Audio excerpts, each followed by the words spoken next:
Gentlemen, welcome back. Appreciate you having us. Thanks for having us. Let's just take it from the top. I don't know who wants to take this, but how did this idea germinate? What was the first thought of it? So it all was born from we have a buddy, a mutual friend. It's Chris's brother's friend that we kind of met during quarantine. It all happened. He's got a foundation that he does a lot of research for, and we kind of got pulled into this Facebook group over quarantine. You know, we weren't runners ourselves, but we were just trying to figure out ways to get exhausted during quarantine. We're stuck in our houses, and you know, one thing led to another. We got pulled into this group, and we met this individual named Pete Ripmaster. Just an incredible individual that, you know, he's crazy. He's batshit crazy.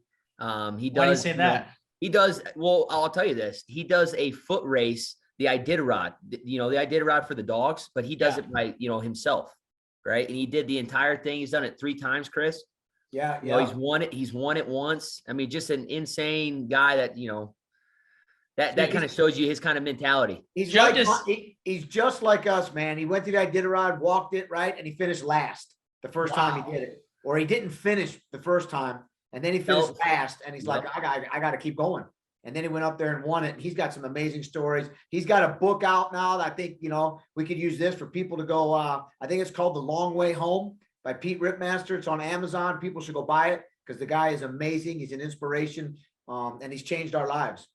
Wow. Go ahead, John, you can finish with. Yeah, no, and another thing about Pete too, like, you know, just talk about how tough he is. There's a situation where he was out on the Iditarod and he fell into a lake of water, right? And he's out there by himself and he's got to pull himself off onto the ice. Negative 20 degrees. Yeah, and he you know, and then he walks. He literally walks, you know, another 15 miles to, you know, a safety cabin and you know, figures it out, and just a tough dude.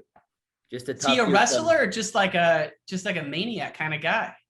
Just a maniac that, you know, it was a mutual friend of his brother's that we met. And again, we got pulled into this group, you know, and we met Pete through this group, and it snowballed into, you know, we were starting to run in this kind of online, you know, group. And it was a really, really awesome group. These guys were super, you know, motivational and, you know, sending messages, and we got close to Pete, right? We got real close to Pete. And, you know, as time went on through quarantine, you know, we figured out that he does 100-mile races. He's trying to do one in every single state. Wow. So we said, listen, Pete, if you're ever in Wisconsin, we'll do one with you. You know, not really. No, that's fully committed. We weren't fully committed. You said. We weren't fully committed at the time. Let me back up. So when we said it, we were like, I'll do 10 miles with you. Yeah. I'll do a 10-mile leg with you. Because, you know, I've only ran 10 miles once in my entire life before this. Wow. So when we committed to it, he called us and he's like, listen, I'm coming to do, it's called the Badger 100 at the end of July. Are you guys in? And we're like, sure. You know, we'll do a 10-mile loop with you. And then it kind of snowballed into, you know, we got to the Olympic trials this year in April, and things started opening up. Registration opened up for this Badger 100. And if you know me, dude, it's 0 or 100. So I'm sitting there talking to Chris. And I'm like, dude, why don't we just do the whole 100? Why don't we just do the whole thing with him? I think he said, oh, it can't be that hard, can it? Man. So, you know, one thing led to another, and eventually got him to be committed to do it. And, you know, what was really awesome is, you know, we can get into all the preparation stuff, but it gave us something to look forward to. You know, it gave him something to look forward to. And it's almost like we got serious enough to where it was like a competition, you know, like we were gearing up for an event. You know, and it was really awesome. So, Chris, let's just, so you hear about this and you're thinking 10's a lot, right? I mean, shit, that's a lot. But when did you kind of cross the chasm and commit to the 100? Well, we committed to it down there. And I remember we got back from the trials and we had to pay our entry fee. And we only thought 50 people were going to be allowed in this thing, right? I don't know where that number came from, but we checked the website when we came back, and it'd be like, I remember we looked at it one time and John was like, dude, there's 34. We're not going to get in if we don't do it right now. And I was like, yeah, whatever. Cause I don't know if I said I was going to do it. Right. And I think it was like a week later, there was like 37 signed up. So he's like, all right, are we doing this or not? And I'm like, all right. I pulled out my wallet, registered, put my credit card in there and said, I'm in. Or, you know, and, you know, I think we both hit the enter button on our computers at the same time. you know, make sure we were both, one wasn't going to do it. The other one was like, hey, I might sign up next week or something. But hey, listen, once we got entered, things became real, right? It wasn't about the talk anymore. It was for real. Like we were fully committed to doing the whole 100 miles. Yeah. So I mean, it became real. So we started getting on our own training plans, and things got real.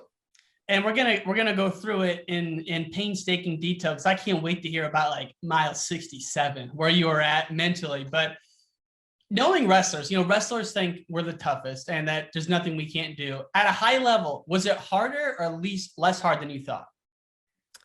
Dude, it was the hardest thing I've ever done in my life by 1,000. No. By 1,000, dude. Put any wrestling situation, put any weight cut? Any weight. Well, I mean, I wasn't a big weight cutter, but anything I've ever done in the wrestling world, it was so much different though. I mean, it's not comparable in regards to wrestling. It's just, it was a different type of pain. It was being able to endure pain over a long period of time is what it was. And that pain came very early. At mile 30, we started hurting, and we still had 70 miles to go, right? That's when we looked at each other and say, listen, what the hell are we going to do? Are we going to quit, or are we going to keep going? And we had 70 miles to go. And, like I said, things got real at mile 30 for sure. but easily the hardest thing I've ever done in my entire life, but the most rewarding, experience I've ever had. What about you, Coach Bono? Same question. Yeah, 1,000% hardest thing I've ever done in my life. Just like John said, 1,000% the most rewarding. Wow. Take any accolade I've ever done, and this is by far the best thing I've ever done in my life. God, so you guys were entering the pain cave at mile 30, though. Oh my God.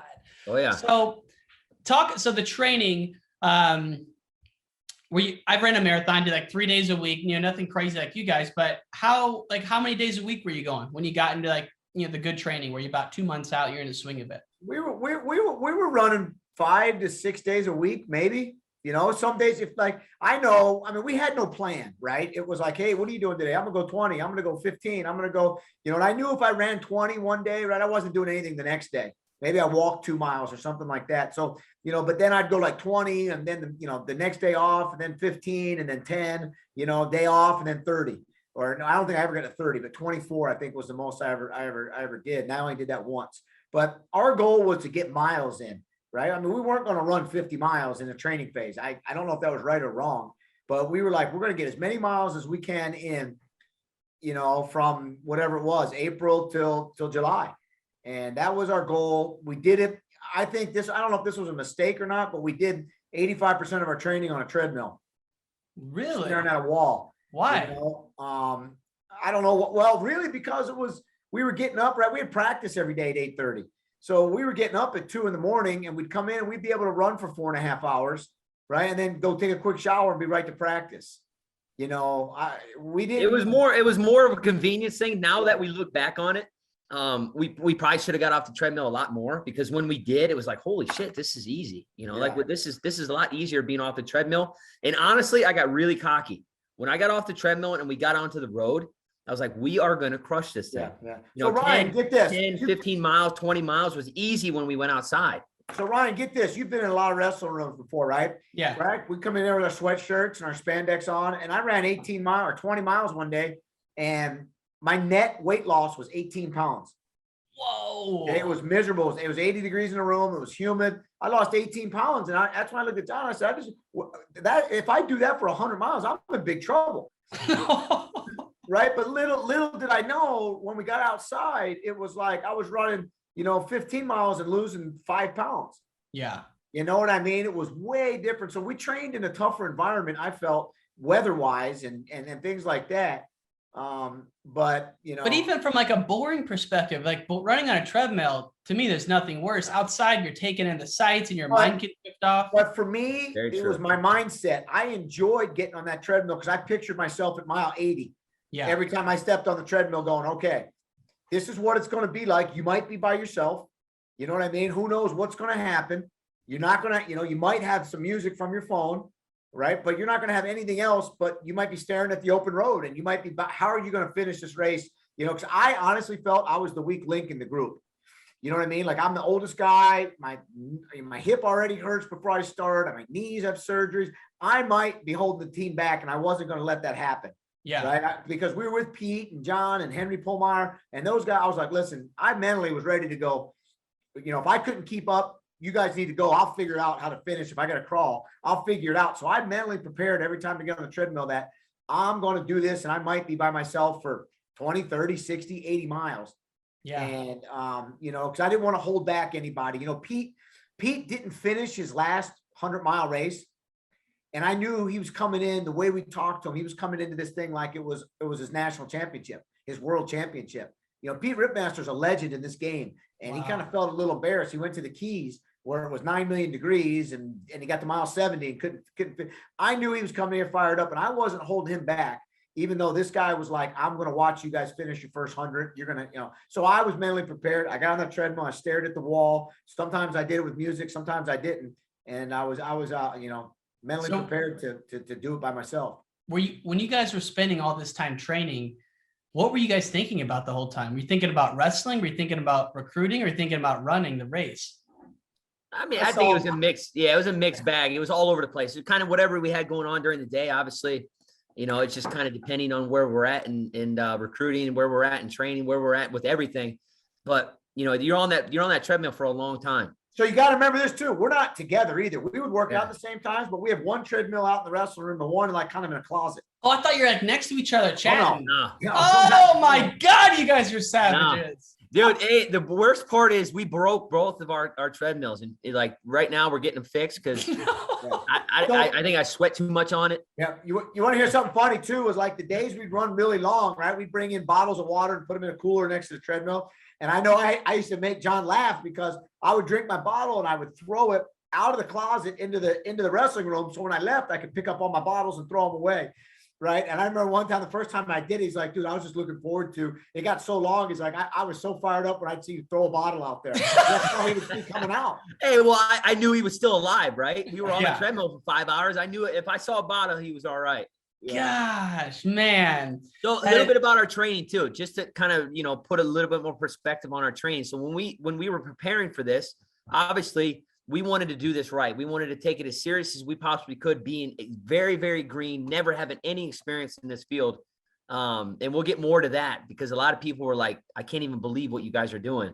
But when we did this, we got on a Zoom call with Pete Ripmaster. We said, listen, you're a legend in this ultra world. Tell us what the roadmap is. If we're going to try to stay with you, tell us what pace we got to be running at. Give us some tips on nutrition, you know, things that we need to just kind of, you know, be aware of because it's going to be a long time. So the way that he wanted us to start training was, and it really was never hard from a lung standpoint. Our pace was so slow. He said we were going to be running 12-minute miles, which is, dude, it's like, that's not hard. Right. So us two knuckleheads, what we did, we're like, all right, he wants to go 12-minute miles. We're going to start running at 10-minute miles because when it comes to race day, we're going to be ready. Right. We'll crush this. And when we get to the race day, I promise you, we did not stay at that pace. And I think that's what crushed us. But that was one thing that we really tried to dial in from a training standpoint. Every time we would run, we would run 2 miles and then we would walk a half a mile. And in that half mile, that's where you're putting in all the nutrition, whether it's, you know, food or drinks. So when we were doing this training, it really wasn't like it was all over the place. We were trying to simulate how we were going to race on race day. You know, just like the half mile off on the treadmill though, even. Yeah. So you go 2 miles on and then you'd walk a half mile on the treadmill. And then you would just go like, you know, like he said, from that aspect on figuring out a distance for each time we were training, that was kind of, you know, did not have a plan, but from a pace and kind of the platform we were doing, that's what we did every time was 2 on, half off, 2 on, half off. And you know what people don't understand about this race is you just don't put on your running shoes and your bib and go do this, right? So much went into it from you had to have we had to have a crew at you know, there's aid stations. We had to have a crew with all of our nutrition specifically planned. You know, we planned, you know, at the 9 mile mark, I need, you know, and we had it all dialed in. We were taking 30 grams of carbs every hour, drinking 40 ounces of fluids every hour, no more, no less. Right. So when we got to aid stations, it was like, you know, I had my half a peanut butter and jelly, you know, a bottle of Drip Drop, a bottle of Gatorade, and we were off. And so it was planned in every mile, every aid station. We'd get there. Our crew was amazing.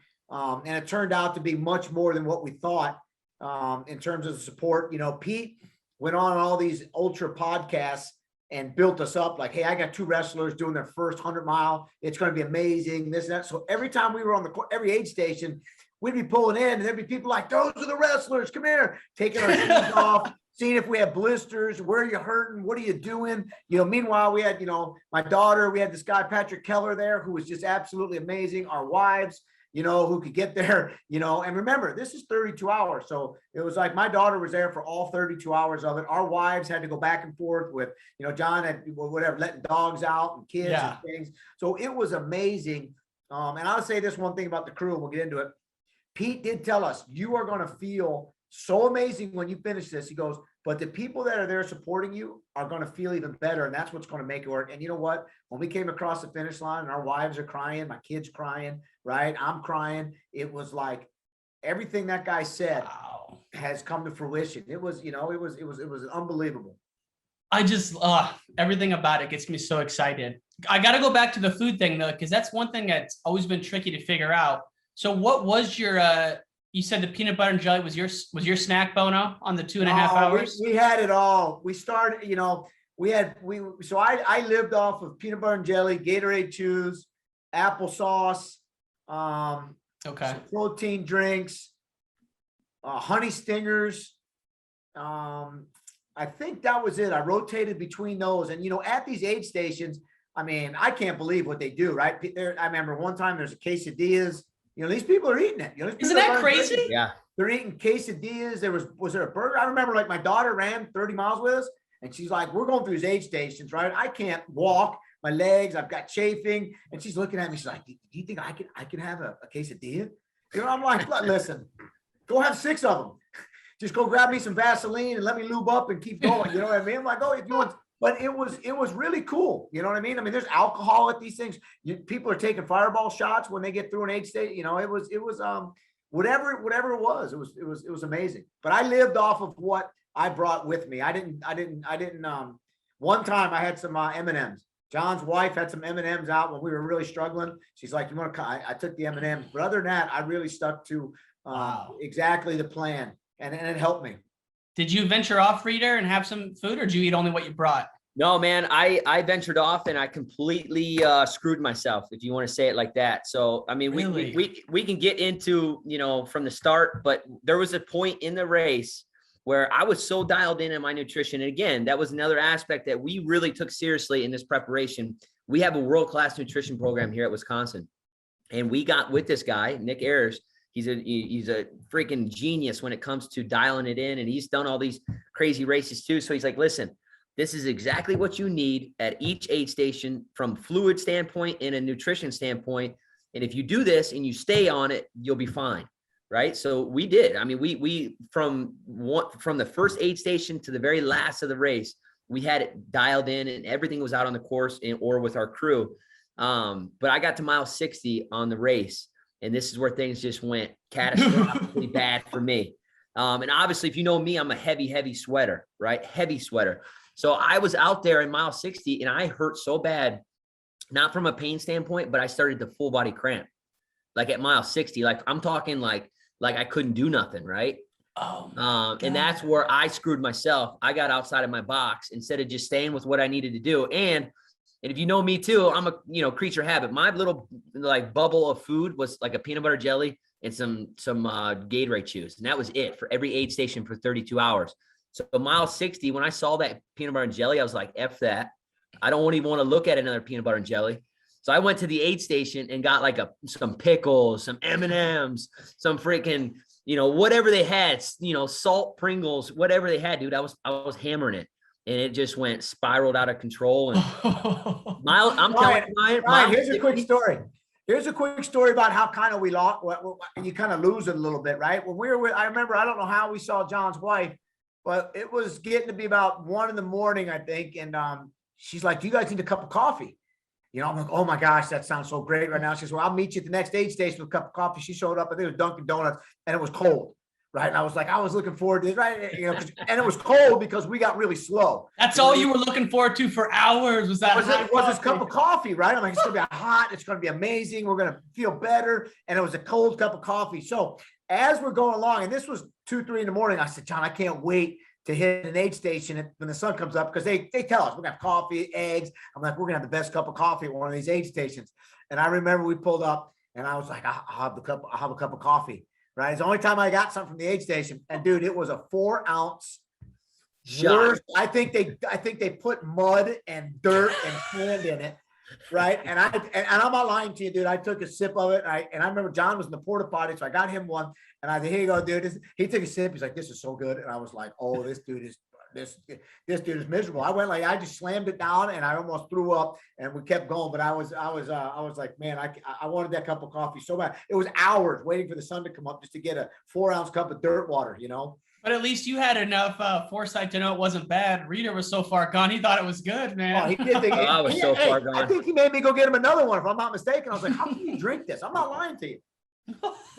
So last question before we get into the race. When you told people that you had never ran a half marathon so much as a marathon, and that you were running 100 miles, what kind of looks did people give you out there? Dude, I'll never forget, Ryan, when I was on the course, there was every time we would come and and honestly, to back up too, the ultra community, this type of community I'm talking completely 180 from the wrestling community. You know, we come from a world of it's competitive. I want to take your jugular out. We're out on the course and I'm ready to beat this guy next to me. Right. And that's what happened. The first couple miles, I was like, dude, I'm not letting this guy beat me. I'm not letting that guy beat me. You know, and we're out there and I'm looking at him. Stop right there. We get like 20 miles or we get hurt and it's like mile 40. And we see these couple like older guys pass us. Right. And like I said, at 30, we started going a little crazy. John looked at me and he goes, dude, those guys don't have pre-existing injuries. I know they don't. They can't be doing that, right? They never had a surgery on their knee. And I'm like, oh boy, this is. I'm like, dude, we got to dial it back. We're not competing against them. Yeah, I was getting pissed. So the first chunk of time, I was, just that competitive nature. But over time, the ultra community is like it's so much different than what we're used to. Every single person we came in contact with was just super over the top. Motivational and just inspiring, how can I help you? But every time we would cross them, again, they would see like, those are the wrestlers, how are you guys doing? How many of these have you ever done? And we're like, dude, we've never ran more than 10 miles. And you would get the look like you had just saw a ghost, and then they would just like look at us and then just keep running. And I'm like, well, I keep looking at him. I'm like, dude, this must be like serious. Like 100 miles is no joke. Yeah. Serious. And you know what, for me, Ryan, I'll never forget this. It was like a week before the race. Right. And I'm not sure what my wife was really thinking. Like we never really talked a whole bunch about it. You know what I mean? She knew I was getting up at 2 in the morning, 1:30 in the morning and getting us in. And I don't know if she thought push come to shove, I was really going to go through with it, And so I remember we're sitting at dinner with with one of my kids and she's like, why are you doing this? Or I think whatever she said, are you really doing this? I said, yeah. She goes, well, what, people ask you, why are you doing this? Right. And I'm like, I honestly look at them and I'm like, what do they say? She says, what do they say? I said, they think I'm crazy. I'm an idiot. She goes, well, I do too. You know what I mean? And I'm like, well, yeah. I said, well, we're, I think I'm an idiot too for doing it. You know what I mean? But this is something that, so when you say, what are people really asking you? Right. And that's why we did it. Right. I remember, John, we said it, we did this because it's something that was hard. Right. And it's outside of our comfort zone. Like I've never been outside of my comfort zone ever. And Pete kept reiterating this. And it went in one ear and out the other to us. He said, guys, I admire you right now for attempting this because you have no idea how different this is going to be than wrestling. Yeah. You have no idea. He goes, this is like me calling you guys up, right? And saying, hey, in 3 months, I want to go win a national championship. That's what he said. That's what he said to us. And I was like, no, Pete, it's not that far. We've suffered, we've run, we'll be all right. And I kept thinking that, and everything came to fruition. It was something that is, I don't care how tough you are. You know what I mean? It's something outside. It's not like wrestling, that's for sure. It has a way of like like the long endurance sports have a way of just surrendering the ego. Like Reader, it sounds like mile 1 through 30, the ego was still strong for you, but then like slowly. Oh, it was chugging, bro. It was chugging along. I was ready to smash and jump on everybody from mile 1 to 30. And that's the truth, because when we were going, I'll never forget this too. The first, we were talking about it today. We think about this race constantly every day, and there's new little tidbits that come up, but that is exactly right. The first 1 through 30, every person that we passed, I was like, I can't let that guy pass me, or our pace. Or our pace. When Pete, and we'll get into the race a little bit, but Pete looked at us, he's like, guys, we just did 20 miles in under 4 hours, the first 20.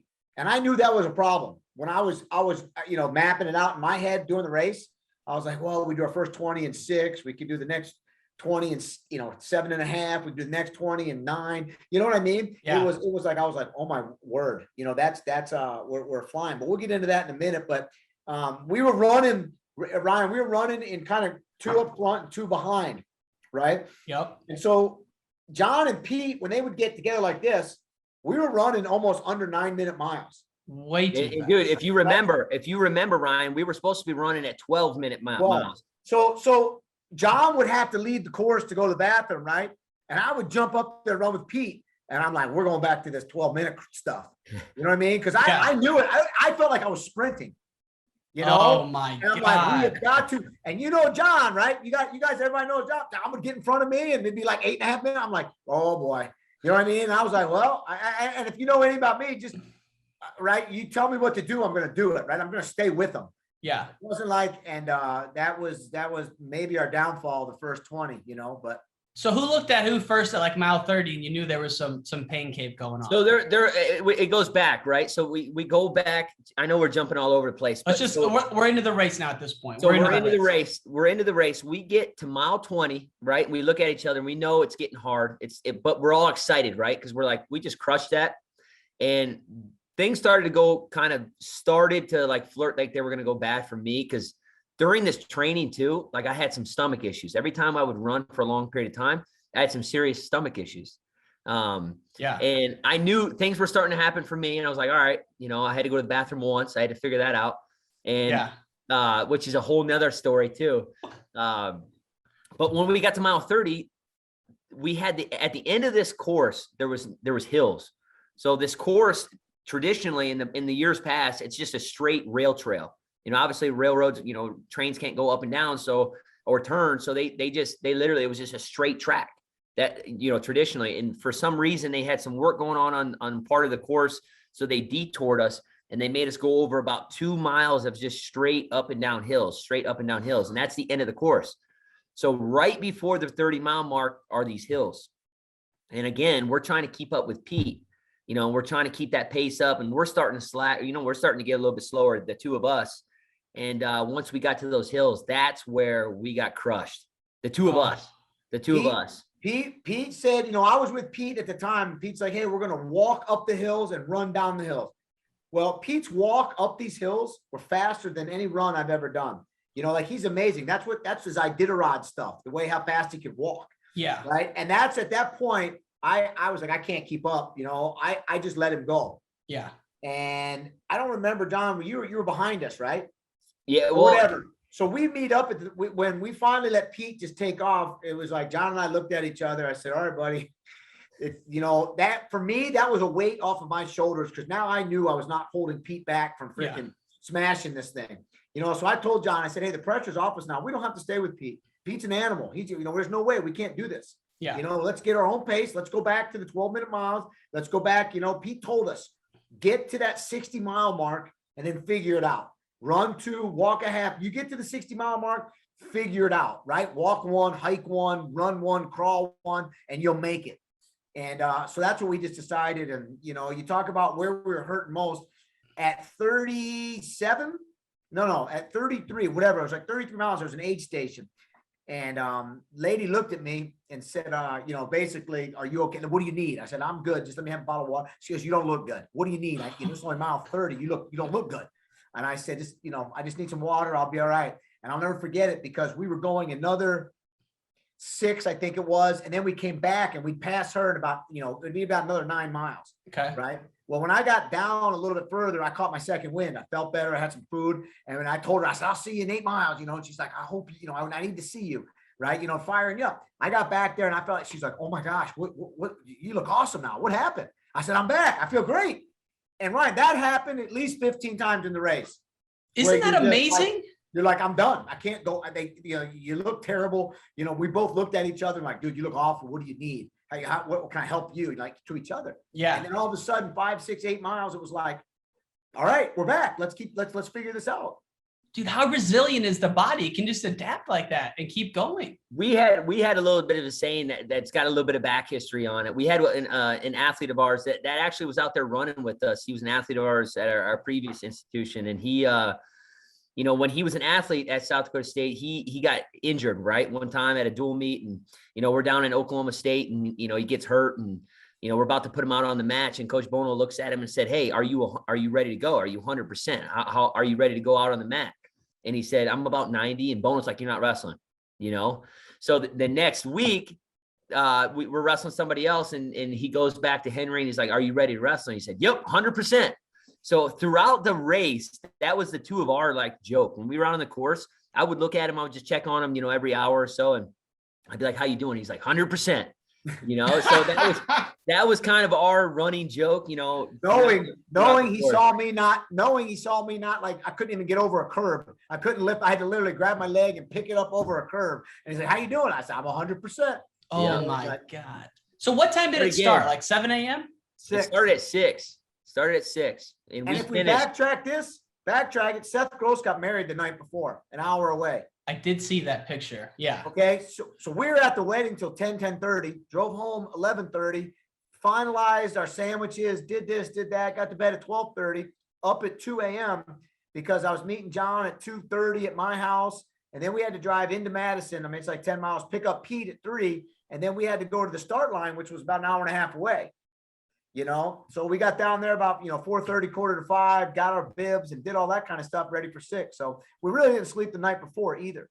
Your guys' sleep schedules leading up to this. I mean, I know you guys don't sleep a lot anyways, but dude, it had to be, how many months or how many weeks leading up to it were you guys doing the 2 a.m. wake up for the training? None. Well, we did the 2 a.m.s, here and there just for training stuff, but I would say probably 3 weeks out from the race, we were trying to be recovered as much as we possibly could. Yeah. But we definitely didn't prepare. There was never in training where we're like, all right, let's go start training tonight at 11 p.m. and run till 5 a.m. And we heard a lot of people after the race. They're like, hey, did you guys ever train like that? Did you ever do any night running to kind of be prepared for how crazy it is overnight? And dude, I'm telling you, miles 70 to 80 were literally insane. They were alien hour for us. And it was overnight from 1 a.m. to 5 a.m., which we'll get into. We're just crazy, dude. And I'm telling you, I can't even describe to you how hard it was. I was taking a pee on the side of the road, which again, my body was so out of whack. I would drink something and I would be pissing every 5 steps. Wow. That's how bad my body was just dumping all the fluids. So when we would do that, I would be almost falling asleep on the side of this road, standing up.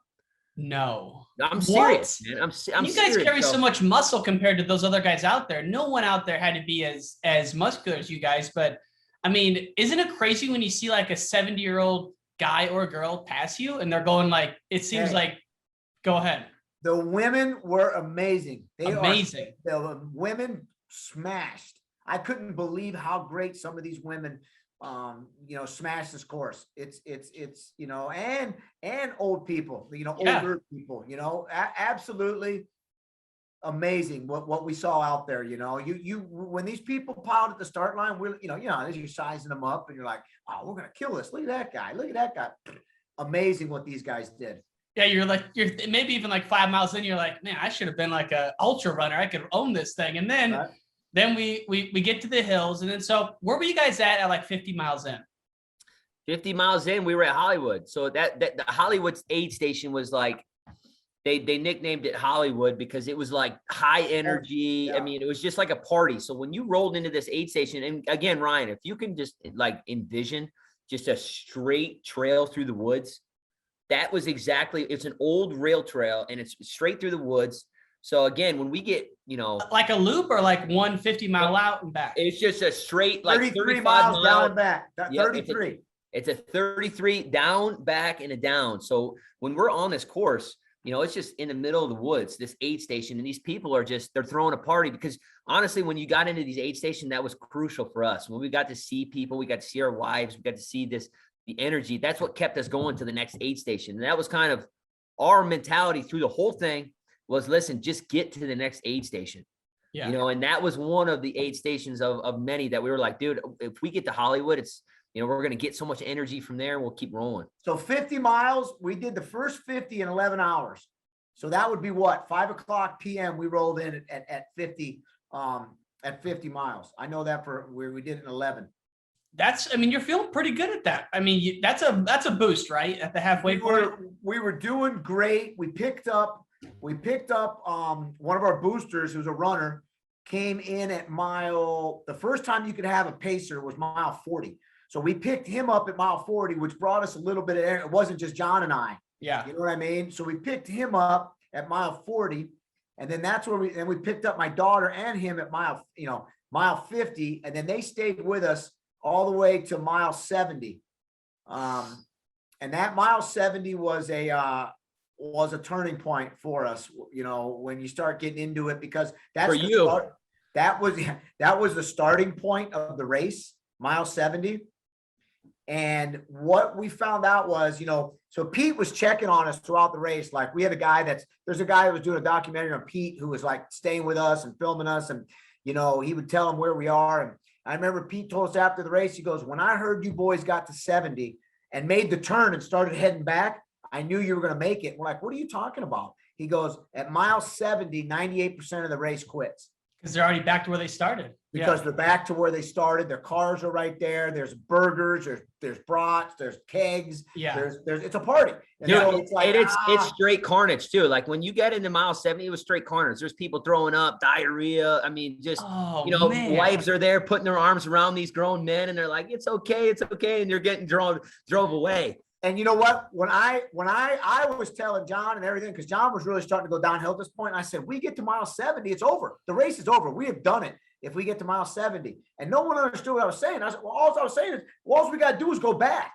Yeah. You know what I mean? So I said, if we go down back, it's over. We're 2/3 of the way done. There's no way we're not going to make it. We just ran 70 miles. How are we not going to make this? You know, so Reader, you're hurting bad at 70? Yeah, dude, I was ready to kick his ass. I was ready to kick his ass because he felt so good and I felt terrible. We pulled in, right? And he's so now John's getting this, his wife's putting these compression socks on him. It's taking forever. You know what I mean? Listen, let me back it up. Let me put perspective on this. So again, I freaking over prepared for this race. And I was like, listen, I know when I get to mile 70, I'm going to put something in there that's going to make me feel really, really good. You know, that's where my wife's going to step in. You know, she ran 70 to 80 with us. I said, listen, at mile 70, I'm going to put these compression socks on. It's going to make my legs feel good. My knees feel good. You know, I'll change my shoes and whatever. Well, I had no idea that at mile 70, I wouldn't even be able to bend my legs. You know, I could not bend my knees at that point in time. I was basically dragging my feet into that aid station. So when I tried to take my previous socks off and put these compressions on, it was like putting, you know, socks on a kid. And you know how hard that is. Yeah. Dude. I mean, it was like impossible. So it was taking me forever. And I was starting to get pissed because I was like, you know, I'm holding this guy back. He feels good. He's over here singing Tom Petty. And I'm over here struggling, dude, because I can't get it on. You know, all the while too, you know, you're looking around and there's, I'll never forget this. It's just like a line of porta potties. There's guys like throwing up in them, you know, diarrhea, and they're just. So this guy, right? So I'm trying to motivate him to like, let's go. And I'm like, dude, let's go. Let's get going. He looked at me, right?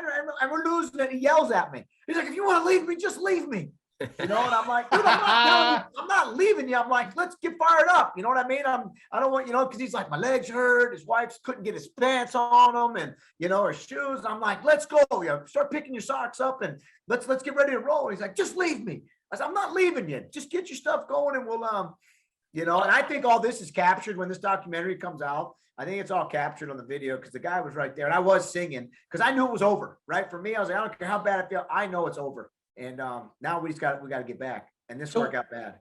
What was so once you leave at 70, now you're in the last stretch and you're seeing terrain you've already seen before.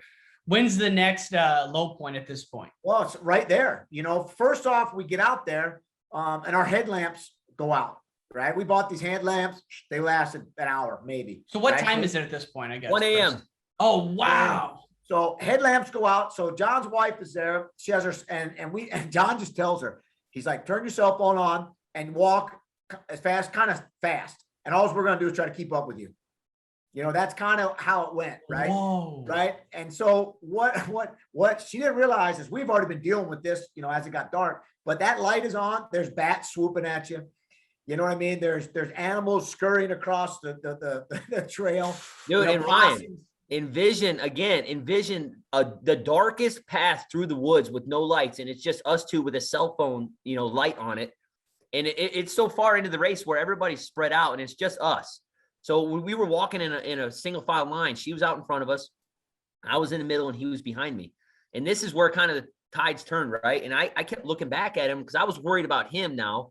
When I would look back at him, I couldn't see him. That's how dark it was.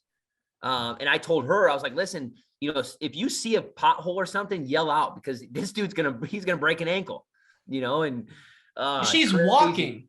She's walking, bro. Well, we're walking now too. At mile 60 was when John looked at me because we got to mile 60. We got to our goal. And I'm like, dude, what are we doing? Should we try to run 1 mile, walk half mile? He's like, I can't run anymore. I'm like, okay, let's walk 5 miles. Let's see how we feel in 5-6 miles. And then we'll try to run again. But we're there. So we wound up walking at mile 60. And so now trying to keep up with her was it was bad. And so for me, this is the worst part for me because this is when his body went out of whack and he started going to the bathroom like every 7-8 minutes, right? He had to pee every 7-8 minutes. And number one, when we stopped, dude, you almost couldn't start again. Like I couldn't lift my legs up and my chafing was so bad, right? I figured, and I was falling way behind those guys. If you can imagine that, he's hurting, but I can't keep up with him. So when he would go to the bathroom, I would try to keep up with them, or I would try to go to the bathroom at the same time so I wouldn't fall back even further. So every time I had to pull my spandex down was like agony. I mean, straight agony. You know, everything is sticking to my cuts. Everything is I mean, it is like I would yell when I pull my pants down, and then I'd yell when I pull them back up. And it was like, I mean, it was agony. It was, I mean, I can't even describe to you the pain of being chafed from almost your knees to almost your belly button. And I mean, it's bleeding. My front of my drawers were blood, you know, and so the dry blood was sticking to my underwear. It was agony down there. And, what about your feet? Did you have any blisters on your feet? So here's another good little funny story. So Pete was telling us, listen, we're on rail trail. If you get one pebble in your shoe, you stop, undo your shoe and empty it, because if you run 100 miles with a pebble, you're in big trouble. Mm-hmm. Right. So of course, I don't know, mile 30, I started feeling like I had some rocks, but right, whatever. I'm with everybody. I'm not taking my shoes off. Anyway, in this point when John's wife was with us, was between 70 and 80. I started losing it a little bit. And I feel like I have 1,000 pebbles in my shoes right now. So I was like, dude, I can't bend over to undo my shoes. So I'm like, Ashley, can you take off my right shoe? I got a bunch of rocks in it. So we stopped. She comes over and empties my shoes. And I remember looking, and she said something like, hey, there's not many rocks in there. And I'm like, whatever, it's going to feel better. You know, can you do the other one? She does it. And there's not many rocks in there, whatever. We start going. I'm like, oh man, it's killing me. It must be in my socks. I'm like, so now we stop again. She takes off my shoes and sock, gets my sock out. Nothing really comes out. Right. Then she does my other one. And so this takes like 30 minutes because she's taking my shoes off, trying to put my socks back on me. I'm just leaning on her. I'm not doing anything. I can't do it. Mm-hmm. And so I'm like, so we get my shoes and socks back on, and it was like murder again. I'm like, oh, I couldn't. Every time I touched it, I'm like, not one pebble came out. I swear to you. Not when she's like, I don't know what it is. Right? Because I'm so ingrained that it's straight pebbles, right? Because that's what Pete was telling me. And I'm losing it a little bit. In the grand scheme of things, I get to that mile 90. Right back to Hollywood. We got 10 miles left. And I looked at my wife and I said, please go get me another pair of shoes out of that bag. Right. I've got thousands and thousands of pebbles in my shoes and I can't do it anymore. So I go get brand new socks. Right. Oh, you know how good a fresh pair of socks feel. Brand new pair of shoes. I walk one step and I'm like, what in the world? These pebbles are killing me. Get my old shoes back. I get my old shoes. I'm like, I'll finish it 10 miles. Dude, all along, it was blisters for me. Oh, I was going to say, like, I thought you had like rocks like under your skin or something, but it's like. But I was so like mentally thinking that it was going to be these rocks, and you're losing it. Oh right? my gosh. You're not thinking straight. And all I had to do was take my stuff off. At every aid station, there was someone kind of there that would help you fix some blisters and put some stuff on them and lube it up. But I was so messed up a little bit that I was like, this rocks, you know? And so that was it. So you thought, so even after you're feeling good singing Tom Petty, when you get on the back 30, you're starting to slip a little bit. And then it's just every step's a battle at that point, huh? Yeah, and that was great. We kept hearing from people, right? We would pass people like this all the time, and they're like, one foot after another, get to the sunrise. You know, that was we had a battle cry for, you know, get to the next aid station. Then it was get to the sunrise. You get to the sunrise, guys, it's majestic, it's beautiful, you're gonna love it, right? And so he was very, very, very hurting. And so I kept telling him to get to that sunrise. And for me, I'm a sunrise guy, right? I love seeing the sunrise. And we're in the beautiful Midwest. These cornfields are amazing. You know, once you kind of broke out of the trail, it is absolutely amazing. So I'm like, we get to that sunrise again, it's over. We're going to be almost there, you know, but that was just kind of what kept going. And then we got to the sunrise. And then John's wife left us, right? She ran 10. So at 80, it was like 5 a.m. So that was our battle cry. Let's get to the sunrise. And we looked at her, you know, it's coming up at 6:07. You know, we knew, you know, and so the sunrise came, right? We drank that dirt water together, you know, when it was, and all of a sudden we hit that detour. No, whatever. We hit another stretch of concrete. We had to walk on some concrete. And all of a sudden, John looked over. He's like, let's do a video. I'm feeling good. And I'm like, oh my gosh, he's back. We're going to do this thing. You know, man, this is probably about mile 81 or 82. He's like, dude, I feel great. And so we do a little video like, hey, we're out here. We made it through the night. The sun's coming up. Now we're here, you know, and then that's when it got kind of good, because then at mile 82, my wife came for the first time to run with us from mile 80 to 90. She brought us a few ice cold grapes, which were like absolutely amazing. And then it got better because something we didn't expect, where some of our guys came out to pace us. You know, Braxton Amos showed up. He came out and walked 84 to 90 with us. Anders Lance came up to finish it in. And, you know, we wouldn't have, you know, between 80 and 100, we couldn't have done it without our wives and our wrestlers that showed up. We really couldn't have. It was just so inspirational. And were you out of like the mental darkness at that point, or were you still feeling it? I mean, I would say during the night, during that 70 to 80, that 1 a.m. to 5 a.m., it was almost, looking back on it, Ryan, it was like a fog. If you can imagine, it was just like a mental fog, but extreme pain at the same time. Yeah. You know what I mean? It was really, you know, obviously it was hard, but it was almost like, just, again, put one foot in front of the other. And I knew if we just kept doing that, and when he kept saying, get to the sunrise, I was like, F that sunrise, dude. We got to make it to the next aid station. Right. Yeah. But I'm telling you, man, those were the hardest hours for me, because again, I was just coming off full body cramp, trying to figure out how to get this crap back into my system. But as that sunrise did come up, dude, it was amazing. It was just the two of us, you know, and when we rolled into that finish line, it was amazing. This whole thing, just from an experience and a relationship thing with the two of us, you know, we were already very, very close before this, but this race like amplified it, just multiplied it by 100 because of what we endured together. Yeah. You talk about a true bond and a true friendship through pain. Dude, just incredible experience. You know, because there are times, Ryan, right? There are times when I felt great and I could have left them. Right. You know what I mean? But it's like leaving, you know, you don't leave anybody behind. You know what I mean? It was like, listen, if you're done, I'm done. Yeah. You know what I mean? There were times he felt great and I was in the dark, you know, 100 yards behind him, and he's worried about a pothole for me. You know what I mean? It was like, you're not. And I think that's what you took your mind off of yourself at a lot of times. And you're like, hey, you know, I remember, you know, even his wife, when she left us at 80, she kind of yelled at me a little bit too, in a way. I don't know if she could ever yell at anybody. She's such a sweet person, but she said, are you okay? And I looked at her, I'm like, what do you mean? It doesn't matter if I'm okay, right? We've got 20 more miles to go. And that's what I was thinking, but I didn't say that to her. I said, B, I'm fine. She goes, because he's not, right? And we're out there with nobody in the middle of nowhere. And she's like, does your cell phone work? And I'm like, I haven't looked at it in 12 hours.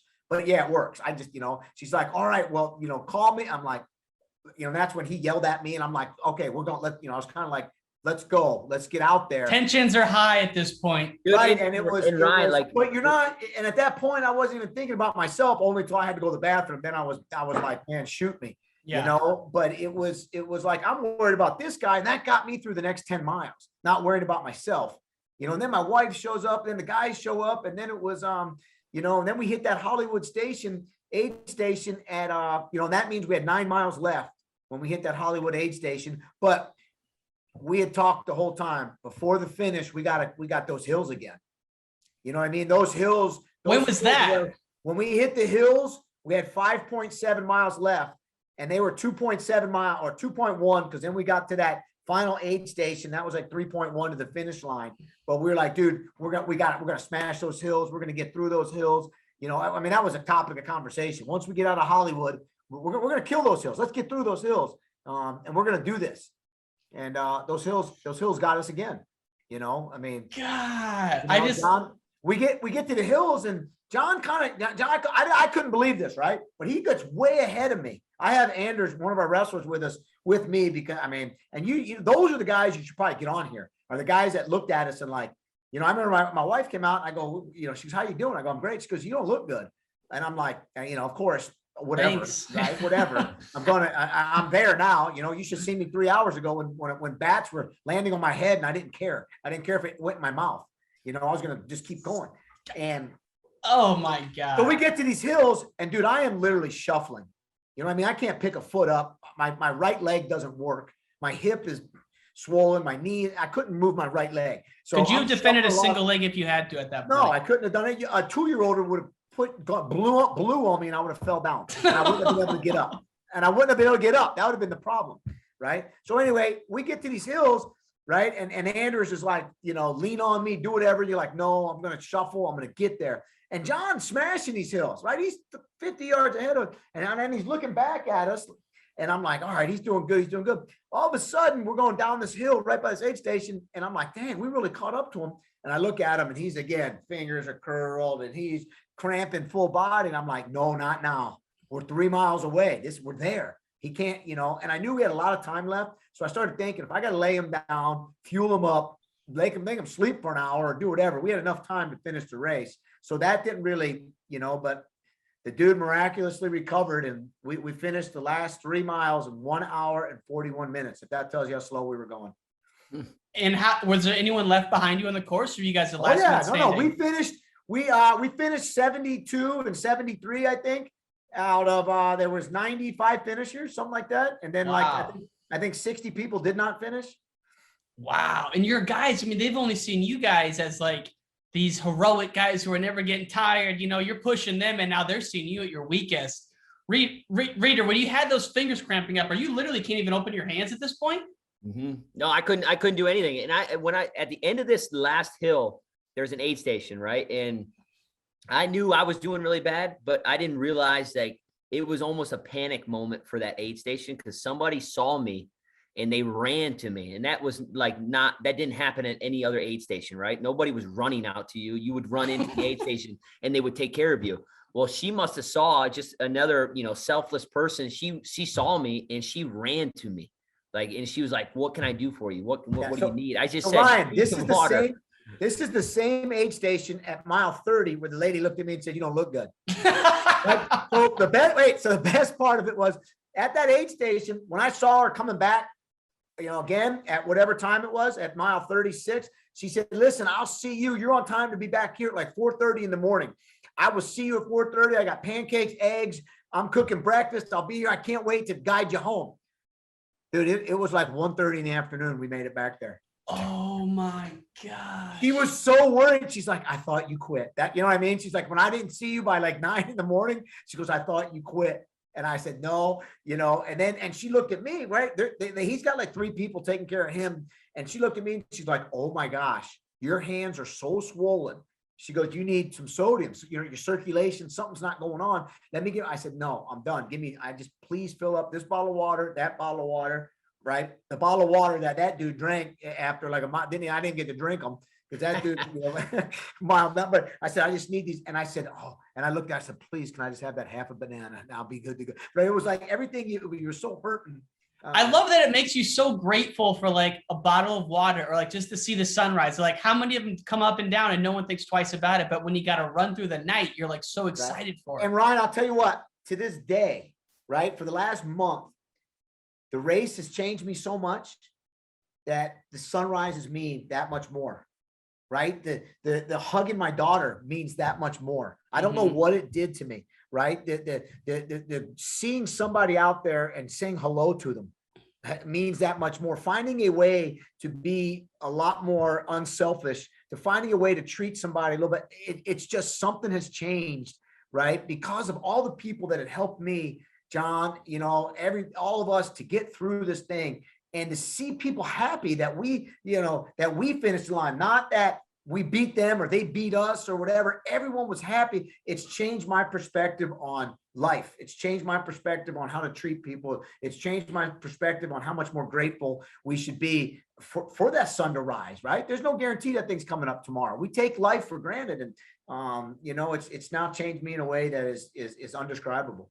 It's also like wrestlers have, a lot of egos, and ego is not always a negative word. It can be a negative word, but it's like a lot of burden to carry around all the time, right? To have that, the shield on. And so like when you get it literally like broken by running that far and you're reborn again through it, it's a crazy thing to see it. It's pretty cool. Hey, you couldn't have described it better. Like we started up at a high and we were broken down. I mean, I'm talking beyond broken and built back up by the people we came across throughout that course. And especially our crew, our special crew, our family got us through that course. No doubt about it, and looking back on it and just bringing it all in and digesting it, we're so grateful for the people that were in that bubble with us and that, especially those aid stations. We couldn't have done it without those guys. And we showed up to the finish line, right? We had more of our guys there. Gross was there. His wife was there, right? I mean, people at the finish line, right? They started playing jump around for us when we came in. I mean, these are strangers, right? We've never met these people. And they're strangers, and they took us in. They loved us. They carried us to our cars because we couldn't walk after the race. We sat down for an hour and a half, laid on these blankets to recover. We have people taking our socks off, checking our feet. You know what I mean? And then like, hey, you need this, you need that. And then we're like, all right, it's time to go home. Well, I can't move.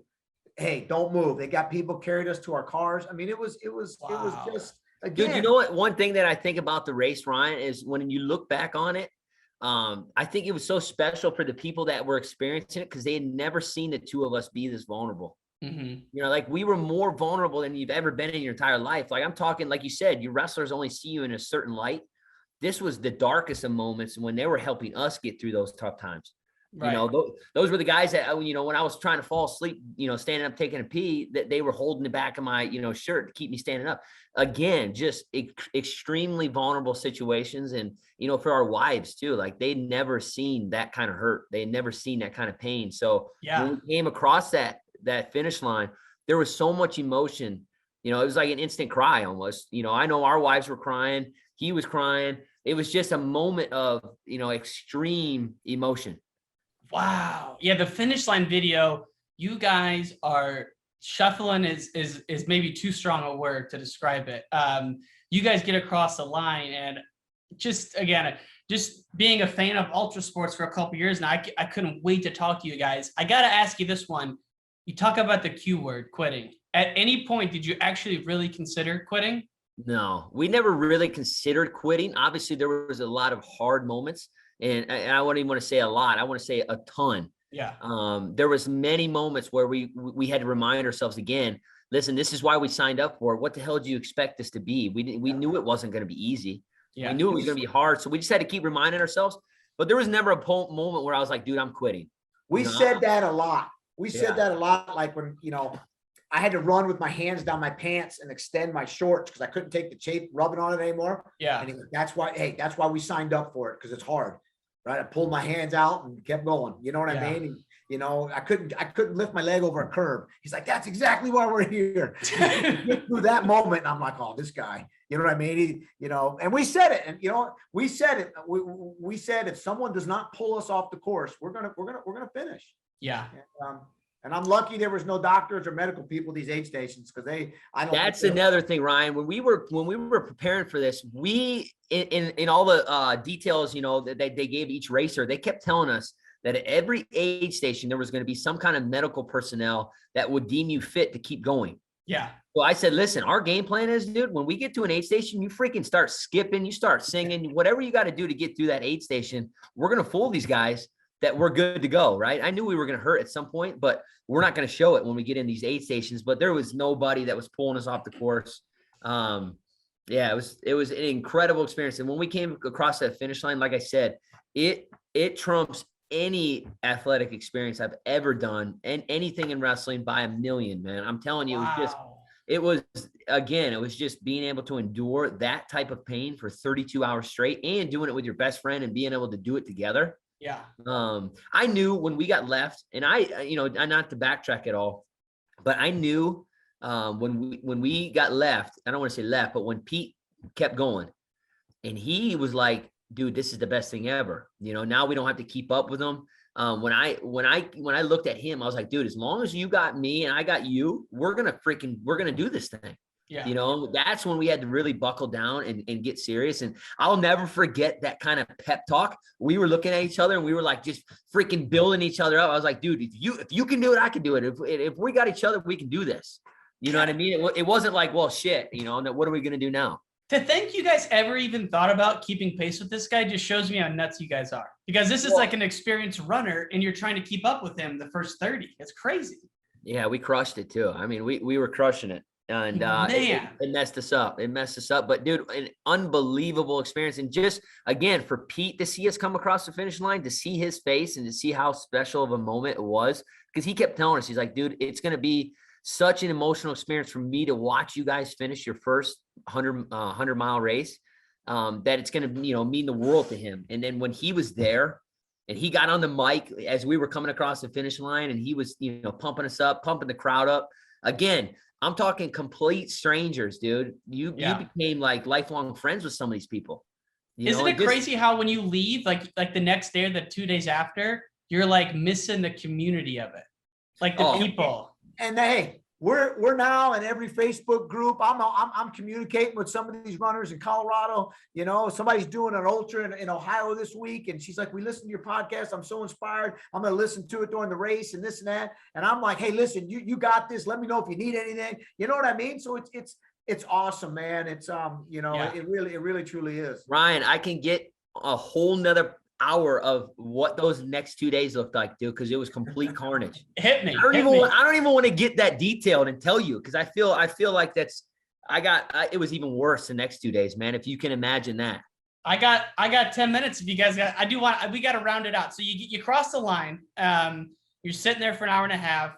You're feeling good. And you know, like after a weigh-in, you're like, I'm gonna eat everything, but you can't really eat. Could you guys even enjoy and eat anything yet? Or you just they have free pizza, free beer, and everybody's like, let me get you beer, let me get you pizza. I said, I want nothing. I just want to sit down. And then and you've seen those videos. Have you seen the videos of us trying to sit down? No. Well, there's a video. I gotta see it.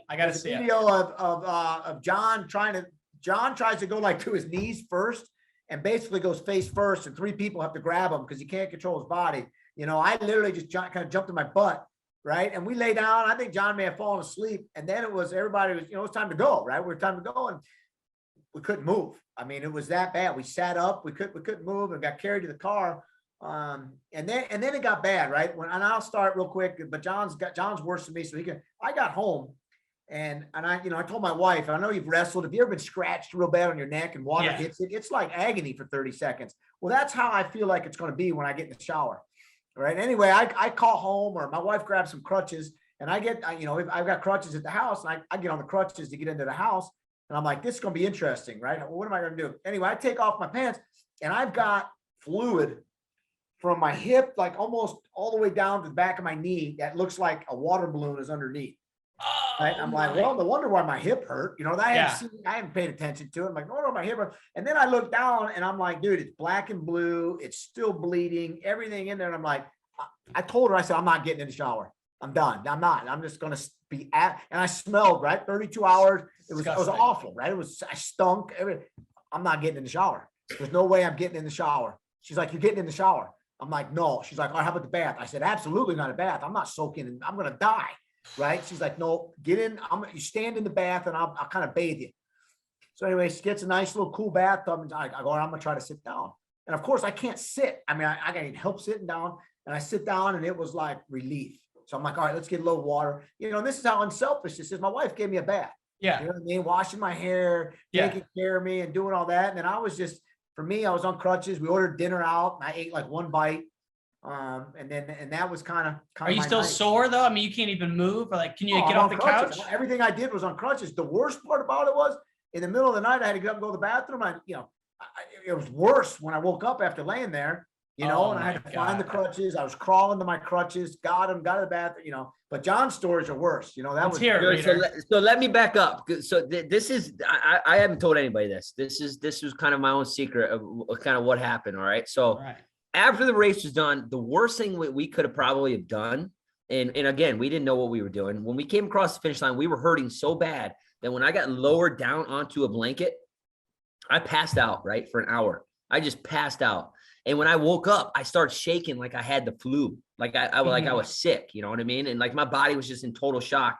My wife's like, hey, listen, we had shipped our kids away for, to their grandparents for the week. I took this seriously. Like I was ready to go, And so it was just the two of us at home. And when she's like, hey, let's get you to the car, let's get you on your feet and get you to the car. I had full intentions of being able to get to my feet. Well, when I woke up and they woke me up, I could not put any pressure on my legs, like my knees, but my shins, like I thought my shins were broke. Like, I'm serious, dude. Like I honestly, and I'm not even joking you. I could not put any weight on my shins. So I had my shoulders or my arms over these two guys. And I was like, they were going to try to walk me to the car. Couldn't do it. Got on somebody's back. They carried me to my car, right? Sat me in my car. Well, this is where the story really picks up, right? Because now it's just me and my wife, right? And it's 45-minute drive back to my house. And, and I'm thinking all along, I'm like, shoot, how am I getting into the house, dude? I can't walk, right? And she's not buddy carrying me into the car or into the house, right? So we pull into my driveway, get into the garage. She comes around the car and she sits me on the garage floor, and I army crawl into my house, dude. I army crawled into my house, and she puts me on a blanket, like lays me on a blanket, and she pulls me freaking in all the way into the house. Dude, I'm not shitting you. That's how bad it was. So I got pulled all the way into the house, all the way to this lazy boy chair, and obviously, she's able to get me all cleaned up. But this is where it gets really bad. And again, I cannot put any pressure on my legs. So I get sat into this lazy boy chair, and now I'm stranded because I can't get up, right? Yeah. And I'm there for the next 24 hours. I'm literally pissing in a cup. Like I can't get up to go to the bathroom. Luckily, I didn't have to go number 2, but I could not go to the bathroom. I could not get up. So I was really worried. This is where I got really worried because it was dark brown urine. Like I thought I was coming on like rhabdo or something like that. Like it was serious body breakdown. Even like Sunday, you're feeling this now, or like the next day. So this is the next day, right? For 24 hours, I couldn't get on my feet. That's how bad it was. And he was already on crutches. So I was like, dude, if I can just get out of this and get on the crutches, I'll be all right. So, fast forward to, all the crazy details, but I was able to get on crutches the next day. And then the next day, that day I was on crutches. We were in some recruits' houses around Wisconsin. So you were? Oh yeah. But dude, I was so worried because I was like, I thought I broke stuff. Like I thought it was over. Yeah, we left the crutches so bad. We left the crutches in the car too, and we shuffled up there like champs. We weren't walking into recruit's house on crutches. Oh my God! Most people like call in the work or call the recruit like we can't make it. You guys are relentless like that. God, dude. As I was gonna ask you, did you ever go to the doctor and see if you had any fractures or anything? No, we didn't. Luckily, we just, our mentality was just kind of just forget about it, put some ice on it, it'll go away. And luckily, we still have some things that aren't right. Like his hip is really bothering him, and there's some things that, just still don't feel right. But I'm telling you, the day after, I was like, what the heck did we just do? It was so bad that I was really worried. Really worried. Really? God. Listen, we're back running though. We're back running. So we're all, our life is good. We're back. And Ryan, you talk about like, 2 days after when we were driving to these recruits' houses, he came and picked me up and we're driving his truck. I'm like, dude, what's next? what the hell's next? Are we going to do an Ironman? Are we going to, I was already looking at the Ironman for, Ironman Madison for the next year. And so it's such a crazy feeling, right?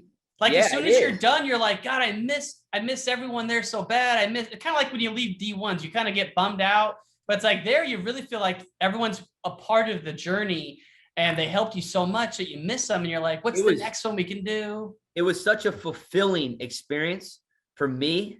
And such a rewarding experience that I want to experience that again, just from a relationship standpoint. You know what I mean? Like, I feel like the two of us got so close, and at the finish line, Gross is like, dude, when's the next one? I want to do the next one. You know what I mean?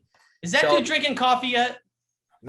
Dude, we are this close. We're this close to getting him to be a coffee drinker. I don't know how he's not a coffee drinker already, but it doesn't make any sense. But Ryan, I'll tell you the one thing we did commit to, right? Whether we do this again or not next year, is we've committed to running one of those aid stations.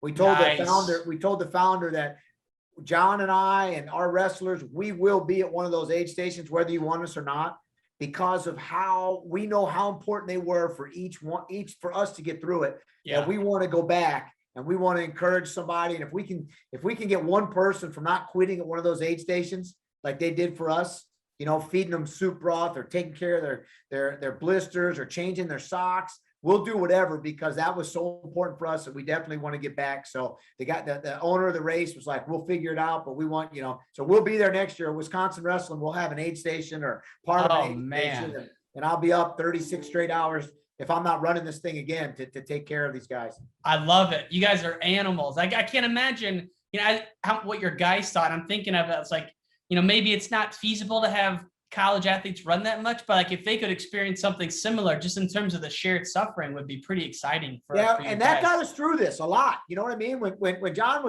really, his shins were bad. I forget what mile, but he kept saying, dude, my shins are broken. You know what I mean? And I kept saying, dude, they both hurt. They're both not broken. You know what I mean? Like if one was bad, I go, maybe it's broken, but both of them hurt just means they're you know what I mean? They're not going to break at the same time. You know what I mean? That's not how it works. I kept telling him, hey, that's part of it. It's hard. But I kept saying, all right, are we done? What are our guys going to say about it? How are we going to face our guys when too many people, our team around the country, knew we were doing this? We were at camps this summer in Texas. And in between a 4-hour session, we were ready to go run for 3 hours. And they're like, what are you guys doing? Hey, this is our only time to get our training in. We got to get this done. So too many people around the country knew we were doing this. Right. And especially our guys, we couldn't quit. We couldn't, give in because, our guys would have been like, wow, they're not, what are they? They're quitters, and that's not who we are. We don't quit anything. And as you guys, once I heard you guys were doing it, in my mind, I'm like, there's no quitting these guys. They might die out there if they don't finish this race. Like they're not going to quit. There's just no way two Division I wrestling coaches are going to quit something. So I was a little worried at that point. I'm like, God, this is such a big task. The last thing I'll say in it that I know we got to go is the fact that you guys got 4 hours a day of mental clarity with no phone is such a valuable thing. Like think about all the good thinking you guys did during that training where you're not distracted by like your phone all day. It's like that is amazing you said that, because I looked forward to that in the morning. I looked forward to putting it down and just, I would think about whatever I had going on, whether it was family, whether it was, work, whether it was whatever we had going on during the day, how do we make the program better? Yeah. That was my kind of therapy time. And it became like that. Like I looked forward to my runs. But no doubt about it, man, that's an uncommon thing in our society now. Like I looked forward to the race. Yeah. Because I was like, dude, we're about to go have 20, well, I thought it was going to be 26 hours of just us focusing on us, right? You versus you. We get focused on how we're going to do this thing, right? We're not going to look at our phones. We're not going to do this. And we're just focused on getting across that finish line. And it was, it was amazing. Well, thank you guys so much for sharing it and just for doing it. I'm so excited about the whole process.